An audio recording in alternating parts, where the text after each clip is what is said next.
Imam Al-Bukhari mengatakan telah menyampaikan kepada kami guru kami Abu Nuaim. Abu Nuaim telah menyampaikan kepada kami guru kami Sufyan. Sufyan dari gurunya A'mash. A'mash ini laqab bukan nama ya. A'mash artinya orang yang buta karena memang beliau semenjak lahir sudah buta. Adapun nama beliau Sulaiman bin Mihran Abu Muhammad. Beliau diberikan laqab Mushaf karena saking kuatnya hafalan beliau. Disebut bahwa beliau pernah menyetorkan 1000 hadis lancarnya seperti surat Al-Fatihah. Imam A'mash Sulaiman bin Mihran, salah satu dari ulama yang hidup di masa tabi'ut tabi'in. Dan kalau kita membaca biografi beliau, banyak keunikan pada biografi beliau yang tidak didapatkan pada keumuman ahli hadis. Kecerdasan, ketegasan dan keunikan yang luar biasa. Sehingga sebagian ulama ada yang berhumor seakan Imam A'mash itu diciptakan oleh Allah hanya untuk menguji keikhlasan, kejujuran dan kesabaran ulama hadis di masanya. Dan para ulama dahulu berbangga kalau bisa menjadi murid beliau, dan tidak semua orang mampu belajar kepada beliau karena diberikan akhlak yang unik. Oleh karenanya tadi sebagian ulama mengeluarkan pernyataan yang humor dengan mengatakan seakan Allah menciptakan beliau ini untuk menguji keikhlasan, kejujuran dan kesabaran ulama hadis. Di antara hal yang unik tentang beliau adalah beliau kalau mengisi kajian, ada suara bising, banyak yang bergerak, kajiannya langsung tutup. Tapi tetap aja orang ngajar kajian itu di masa itu ya. Antum ustaz zaman sekarang jangan begitu. Hikmah aja nggak ada yang mau hadir, apalagi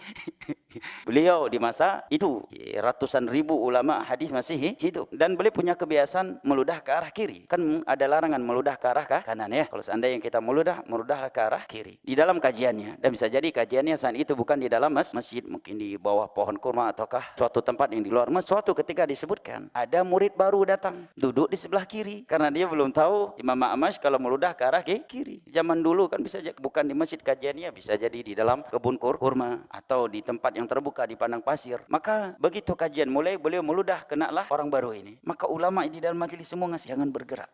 Ente bergerak ribut kajian bubar. Kalau ada orang yang ya terdengar suara yang enggak bermanfaat, langsung bubar kajiannya. Dia enggak sampai selesai kajian dia kena ludah Imam A'mash dan semua ulama hadis bersyukur kepada dia. Terima kasih ya, ente udah sabar. Juga disebut oleh ulama tentang biografi beliau, antum boleh baca Syiar Al-A'lam An-Nubala karya Al-Imam Az-Zahabi 40 jilid kurang lebih.